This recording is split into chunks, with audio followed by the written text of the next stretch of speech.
नमस्कार, KVS astrology में आपका स्वागत है। और आज हम बात करेंगे राहु के राशि परिवर्तन के बारे में।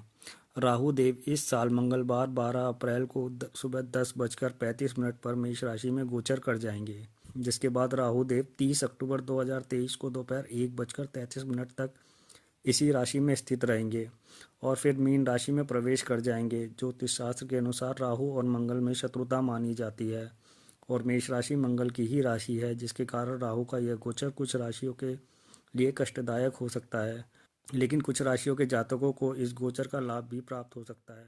तो चलिए जानते हैं तुला से लेकर कन्या राशि के जातकों का हाल। तुला राशि के जातकों के लिए राहु का यह गोचर सप्तम भाव में होने जा रहा है। सप्तम भाव में राहु का गोचर होने के कारण इस समय में आपको अपने वैवाहिक जीवन में परेशानियों का सामना करना पड़ सकता है। इस समय में आपका जीवन साथी कुछ स्वार्थी भी हो सकता है, जिसकी वजह से आपके वैवाहिक जीवन में परेशानियां उत्पन्न हो सकती है, या फिर आप और आपके जीवन साथी के बीच इस समय में गलतफहमियां उत्पन्न हो सकती हैं, जिसकी वजह से भी आपके वैवाहिक जीवन में अशांति का माहौल उत्पन्न हो सकता है। वहीं इस राशि के जो लोग बिजनेस करते हैं उन्हें इस समय में अपने बिजनेस में उतार चढ़ाव का सामना करना पड़ सकता है। यदि आप पार्टनरशिप में बिजनेस करते हैं तो आपको अपने बिजनेस पार्टनर पर आंख बंद करके भरोसा नहीं करना चाहिए, क्योंकि इस समय में आपके साथ किसी प्रकार का धोखा भी हो सकता है। इस समय में आपके पराक्रम में वृद्धि होगी, जिसकी वजह से आप अपने काम को पूरी मेहनत के साथ करने की कोशिश करेंगे। आपकी इस समय में छोटी मोटी यात्राएं भी हो सकती है, जिनसे आपको लाभ प्राप्त हो सकता है। वृश्चिक राशि के जातकों के लिए राहु का यह गोचर छठे भाव में होने जा रहा है। छठे भाव में राहु का गोचर होने के कारण इस समय में आपको अपने शत्रुओं से मुक्ति मिलेगी। यदि आपका कोई कोर्ट केस चल रहा है तो आपको उसमें भी सफलता प्राप्त हो सकती है।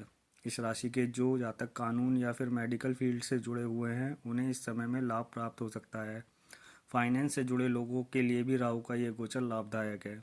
वहीं इसके अलावा इस राशि के जो विद्यार्थी किसी प्रतियोगी परीक्षा की तैयारी कर रहे हैं उन्हें भी इस समय अवधि में सफलता प्राप्त हो सकती है। नौकरी करने वाले जातकों के लिए भी राहु का यह गोचर शुभ है। इस समय में कार्य क्षेत्र में आपके कार्य को सराहाया जाएगा। राहु के इस गोचर के कारण सरकारी नौकरी करने वाले जातकों को उच्च पद की प्राप्ति हो सकती है, लेकिन इस समय में आपकी भाषा कुछ इस प्रकार की होगी जिसके जरिए आप दूसरों से अपने सभी कामों को निकलवाने में कामयाब रहेंगे। लेकिन फिर भी आपको अपनी वाणी पर संयम रखना चाहिए, क्योंकि कई बार आपकी वाणी की वजह से ही आपको परेशानी हो सकती है। धनु राशि के जातकों के लिए राहु का यह गोचर पंचम भाव में होने जा रहा है। पंचम भाव को प्रेम और संतान का भाव भी माना जाता है। इस राशि के जो लोग मीडिया, खेल और मनोरंजन आदि के कार्यों से जुड़े हुए हैं उन्हें इस समय में धन, सफलता और प्रसिद्धि प्राप्त हो सकती है। लेकिन इस राशि के जो लोग प्रेम संबंधों में हैं उनके प्रेम जीवन में इस समय में गलतफहमियां उत्पन्न हो सकती है। इस समय में आपका प्रेमी कुछ स्वार्थी भी हो सकता है, इसलिए आपको अपने प्रेम जीवन पर अधिक ध्यान देना चाहिए, नहीं तो आपका ब्रेकअप भी हो सकता है। वहीं इस राशि के शादीशुदा जातकों को इस समय में अपनी संतान पर अधिक ध्यान देने की आवश्यकता है, क्योंकि इस समय में आपकी संतान किसी बुरी आदतों में पड़ सकती है। इसके अलावा यदि आपकी संतान छोटी है तो इस समय में उनका स्वास्थ्य खराब हो सकता है।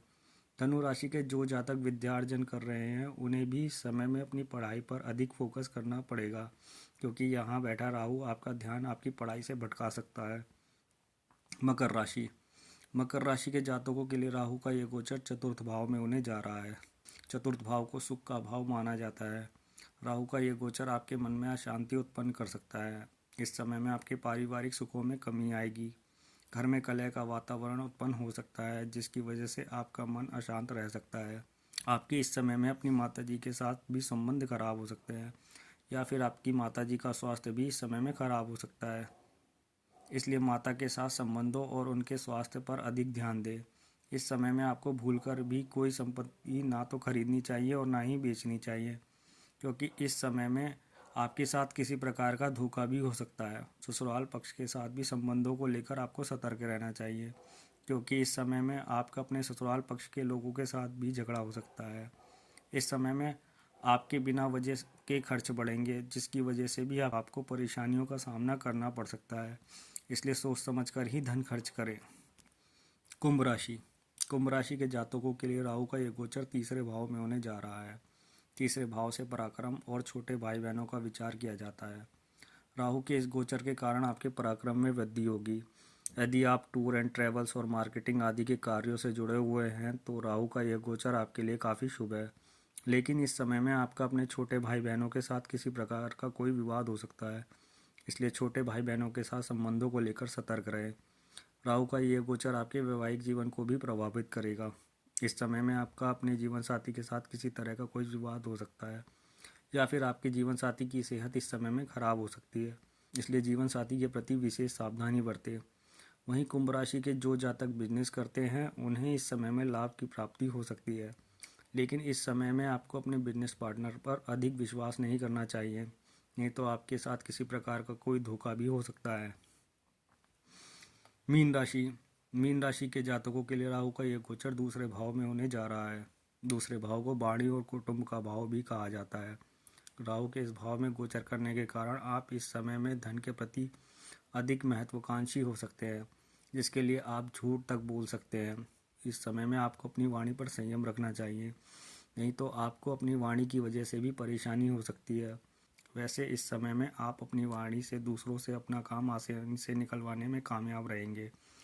धन के प्रति आपको इस समय में अधिक सावधान रहना चाहिए, क्योंकि इस समय में आपका संचित धन खर्च हो सकता है। इस समय में आपका अपने कुटुंब के लोगों के साथ भी मतभेद हो सकता है, इसलिए आपको इस समय में बिना वजह की बहस से बचना चाहिए, नहीं तो आपको परेशानियों का सामना करना पड़ सकता है। यदि आप नौकरी करते हैं तो आपको इस समय में उचित परिणाम मिल सकते हैं, लेकिन मीन राशि के जातकों को इस समय में अपने शत्रु पक्ष से भी सावधान रहना चाहिए, क्योंकि इस समय में आपको आपके शत्रु नुकसान पहुंचा सकते हैं। यदि आपका कोई कोर्ट केस चल रहा है तो आपका उस पर भी इस समय में धन खर्च हो सकता है।